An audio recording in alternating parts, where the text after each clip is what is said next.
தென்காசி மாவட்டம் வாசுதேவநல்லூர் அருகே மதுரை தென்காசி தேசிய நெடுஞ்சாலையின் அருகில் இருந்த விவசாய கிணற்றில் நாய் ஒன்று விழுந்து விட்டதாக வாசுதேவநல்லூர் தீயணைப்பு மற்றும் மீட்பு பணித்துறையினருக்கு தகவல் வந்தது. உடனே சென்று பார்த்தபோது கிணறு சுமார் 70 அடி ஆழமும் 40 அடி வரை தண்ணீரும் இருந்தது.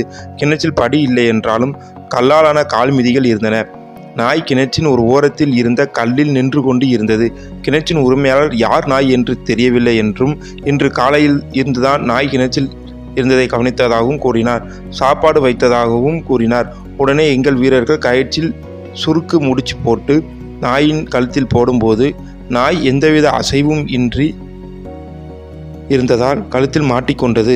காப்பாற்றதான் வந்து விட்டார்களோ என நாய் நினைத்ததோ என்று தெரியவில்லை. கயிற்றினை போடும்போது நன்றாக ஒத்துழைப்பு தந்தது. பின்னர் எங்கள் வீரர்கள் நாயை மேலே மீட்டார்கள்.